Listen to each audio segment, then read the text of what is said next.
Recognizing the House Leader of the third party. No? Yes? He just doesn't know who you are. You may stand. Get my squats in here. Thank you, and congratulations on your new role, Minister, and look forward to having a few minutes here to ask some questions. It was just a couple of months ago now that the province removed the unduly clause from the forest planning and practices regulation. Basically, for those that don't know what this clause is, it's stated that ecological values like biodiversity and wildlife protection can only be included in forest planning insofar as they don't, quote, unduly reduce the supply of timber from British Columbia's forests, end quote. During the announcement of that measure, the minister stated that this clause will not be removed from the existing forest stewardship plan. So this is only impacting new plans that are going forward. When will the minister remove this clause from the government actions regulation? Minister. Thank you. I want to thank the member for the question, an important question. As he has stated, the unduly clause did restrict forest stewardship plans, and that's the most important application of them to other values could be considered, but it couldn't affect timber supply to a degree of 5% more or 5% less than the otherwise targeted amount. So that has been removed, and it has the potential. I think spoke with Gary Merkel about that, and I think he agrees. He's one of the co-authors of the Old Growth Report, and he's certainly stressed the importance of that. Any changes to the government actions regulation are being considered by the Ministry of Water, Lands and Resources, and are not the subject of consideration by this ministry. So I don't think those estimates have taken place just yet, so that would be the place to seek the answer would be from that particular minister. Member. Thank you.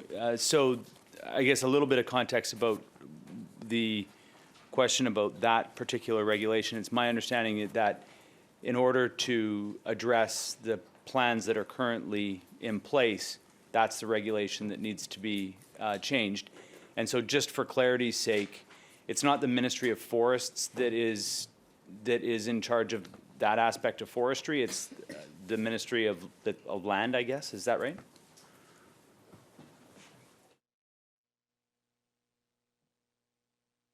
Minister. Thank you to the member for that question.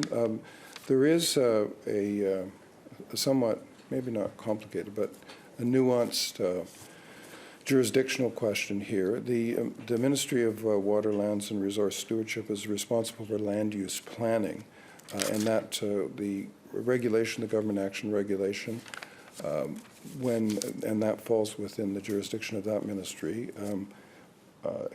When it's implemented there, it will impact land use planning processes.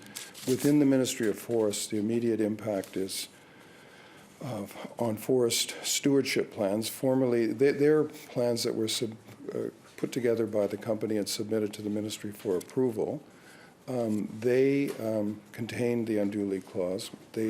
Formerly, they were good for 10 years. That has been reduced to 5 years. So as they come up for renewal, the new absence of the unduly clause will kick in at that point. But also, laid on top of that is the effort to switch from forest stewardship plans to forest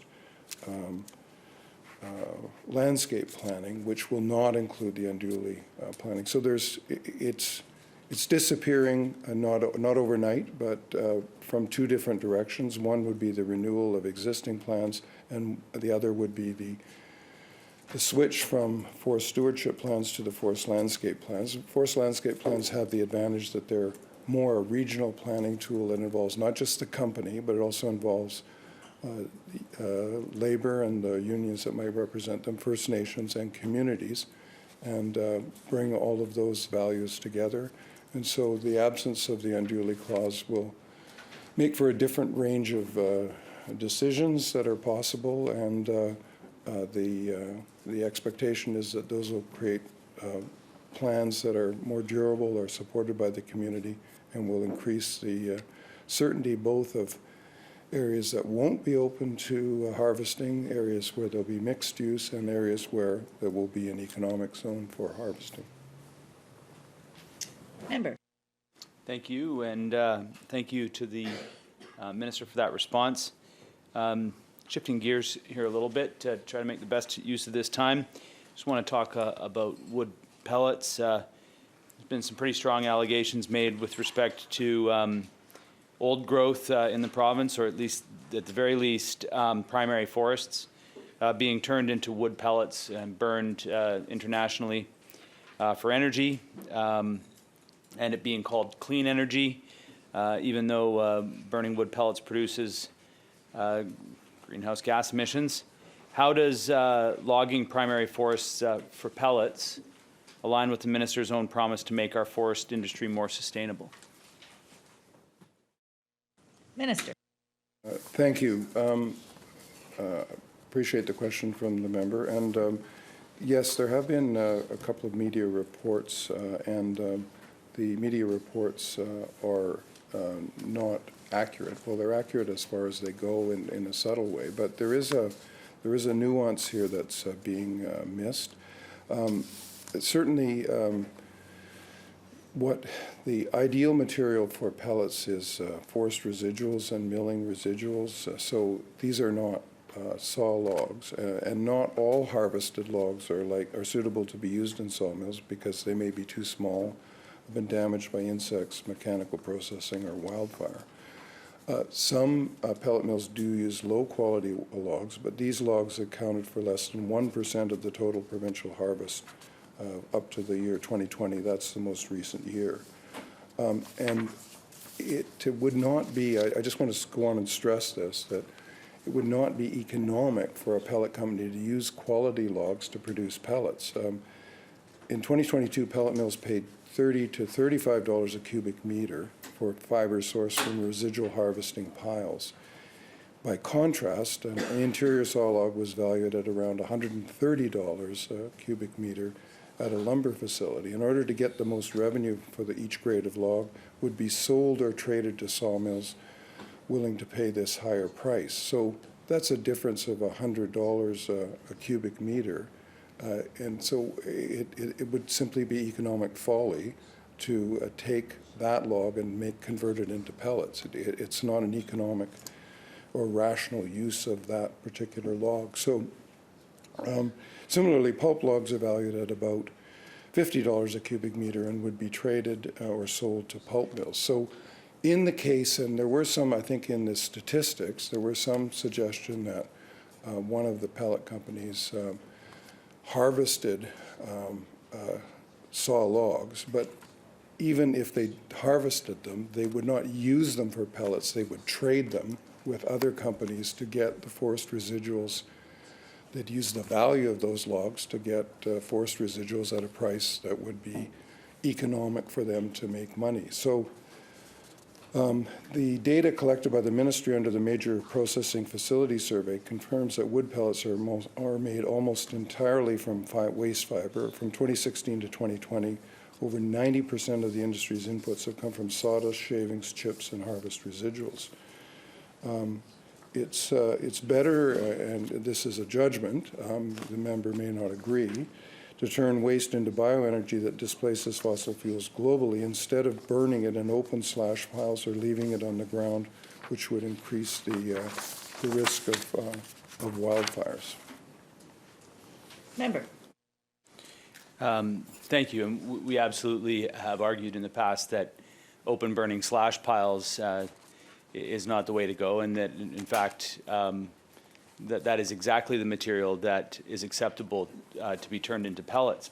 Primary forests are not, and I think if I had more time, I'd dig deeper into this. I think that this is probably the most selective logging in that answer that we do in the province, is that if you choose a log that's not going to be economically viable to turn into pellets, and you can create an entire argument about how that's not going to happen. The reality is that there are a lot of forests and there are a lot of logs in this province that are not economical to be turning into lumber, and so they will be used for something else. And I think that that's what these reports were talking about. And in fact, I think that that's what these reports went further than indicated. They showed that that indeed is what's happening in the northern part of our province. And the further north you go, the less value that you're going to get for those logs for timber. They're smaller trees, and anyway, on we could go. So that was, in my opinion, some selective logging there in the response from the minister. I'm going to move on to the old growth strategic review. Missing from this budget 2023 is the funding necessary to help with the old growth strategic review recommendations. And in February, the government announced an 8-point plan, including an action plan to be completed later this year. Question to the minister: can the minister explain what the purpose of the OGSR action plan is, when the recommendations that were made, I think, were already very clear and entirely accepted by the government?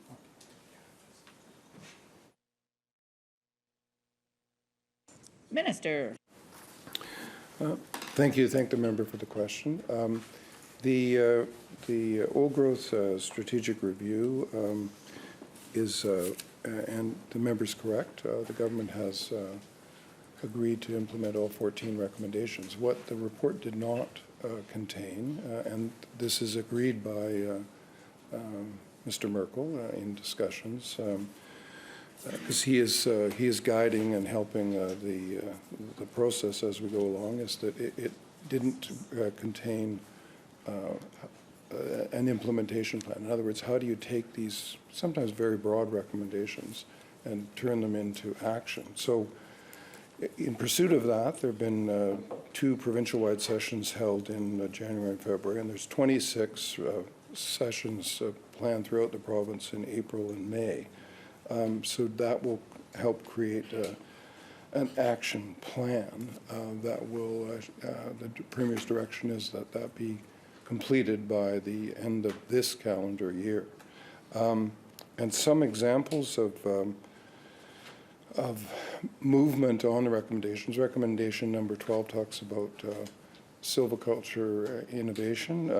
$10 million has been put to silviculture innovation fund that will be administered by an outfit in northern British Columbia, and partial implementation of recommendation number 2 is the 4 forest landscape plans, and the funding in this budget for an additional 8 more forest landscape plans. So I think what one can say about the plan isn't, I think it was pretty enthusiastically received, and if not enthusiastically accepted by all parties. I don't think when it was announced there was really much in the way of dissent, whether it was the industry, COFI, whether it was First Nations, whether it was indeed actors in the political process or non-government organizations.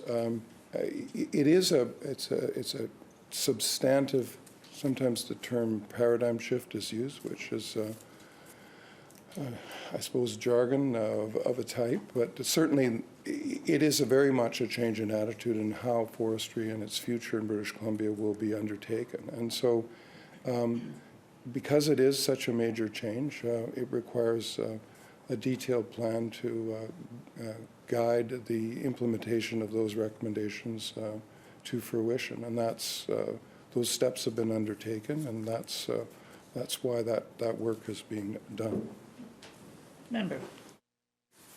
Thank you, Madam Chair. I was one of those that enthusiastically received it, enthusiastically participated in it, and I was hoping to cheer on the enthusiastic pace of government in implementing it. Unfortunately, that's where the enthusiasm, I think, ended, was because that report was received, was it in 2019, 2020?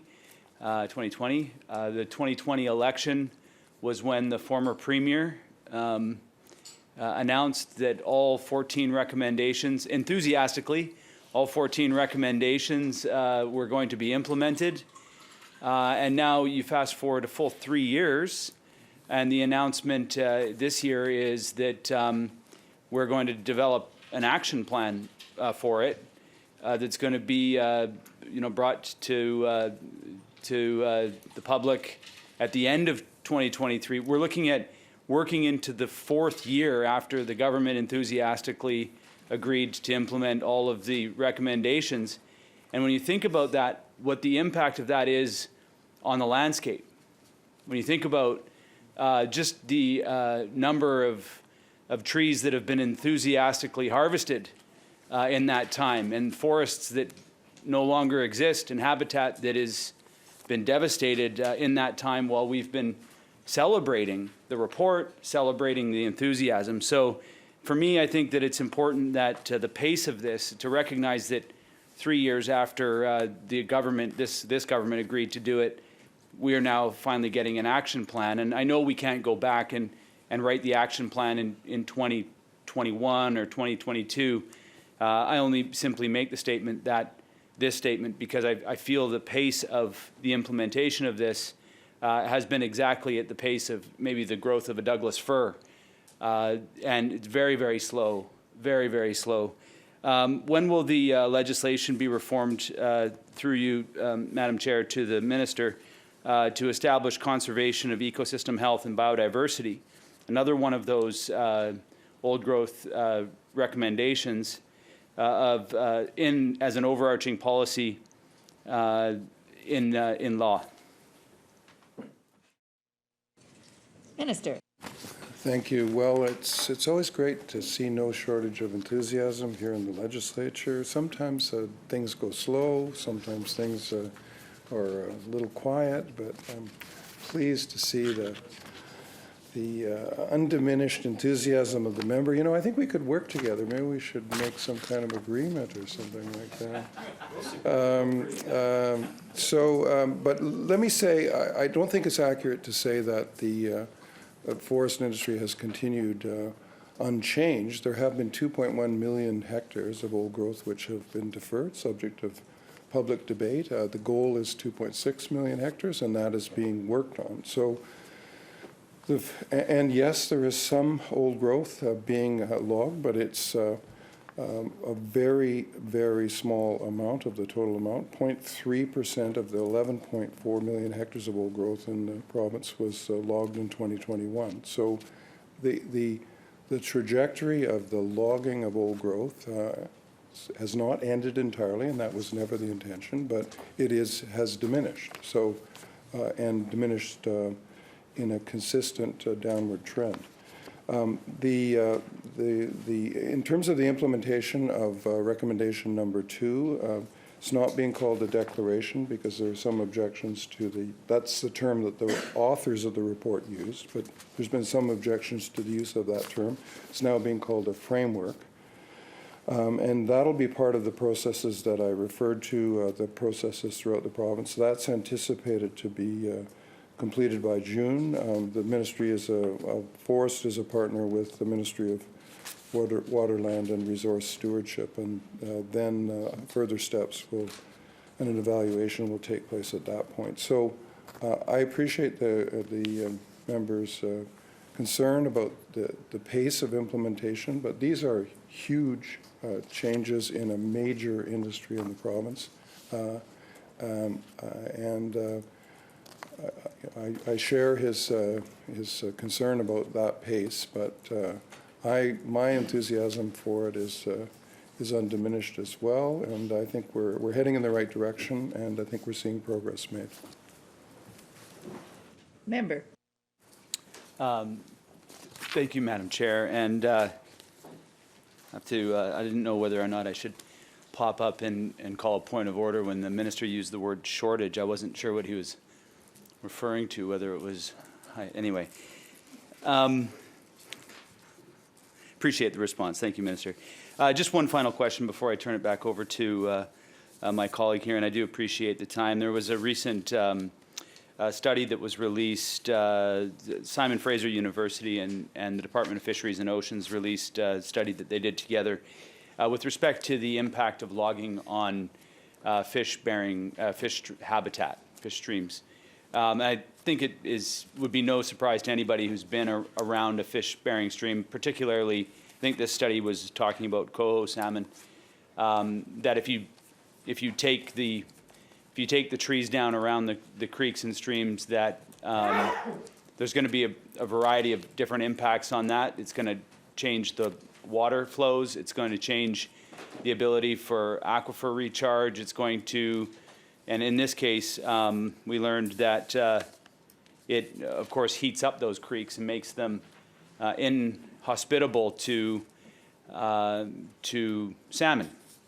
And we're expending an incredible amount of resources in order to protect salmon and to enhance salmon habitat in their homes. And then on the other side of it, we're logging around those creeks and streams. And if I spent some time up in and around in the Cowichan area, and you can see where the clear cuts are on the hillsides, and you drive over top of the bridges of the former creeks.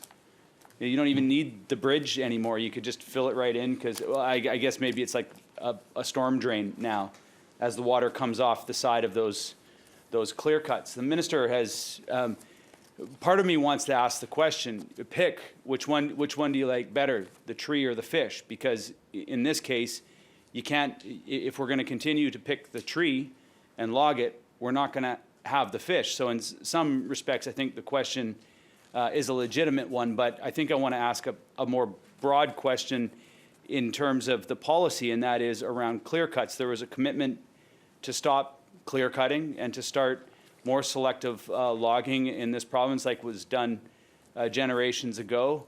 What is the track, what is the process and what progress is being made to stop clear cutting in this province and go back to more selective logging that will allow us to get high value trees, but then as well maintain biodiversity and ecosystems and homes for other species?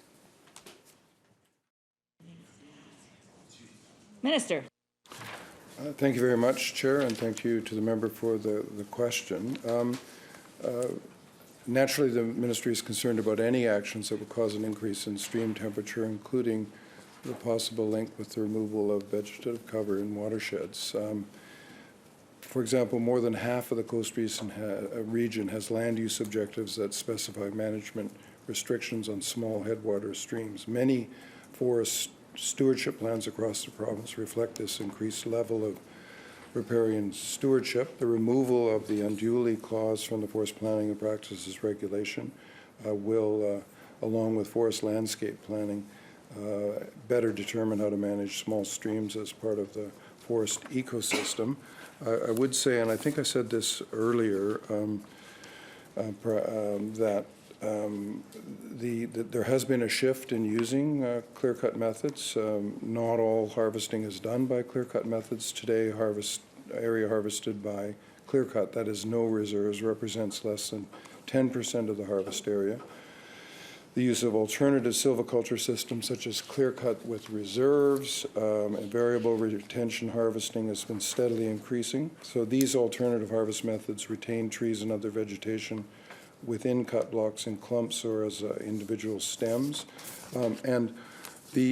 Just to reiterate the point about the concern of the ministry and the oversight of that, the Forest Practices Board, which is independent of the ministry, provides an important source of feedback on that. Many of the recent amendments to the Forest Range Practices Act have addressed many of the recommendations that the board has made over the years, over the past decade. And so I've mentioned forest landscape planning, and the Bill 23 has expanded the discretionary authority of the district managers for approval of roads, cut blocks, and plans. So there was recently a new appointment appointed to the board, because the board consists of 6 appointed members, including recently appointed Chair Keith Atkinson, representing a broad range of expertise and experience in forestry and natural resource management. So that issue is an important one. The Forest Practices Board provides supervision. There's been legislative changes that, and changes in practice that address some of the concerns, the very legitimate concerns that the member raises. Thank you. Member? Yeah, I just want to thank the members for the opportunity to speak. I think that it's important, and hopefully the minister can get out and see the landscape, because when you get out and view what's happened, the use of clear cutting has been extensive, and leaving patches of trees or leaving single stems around actually just leaves them vulnerable to windfall and to storms. And so the changes that are needed on the landscape, I think, are as extensive as the clear cutting that's happened for decades in this province. And I assume the minister will be out on the landscape seeing what's happening out on the land. But what I've witnessed has been quite shocking. So I appreciate the responses, and thank you for the time. Hi, Susie.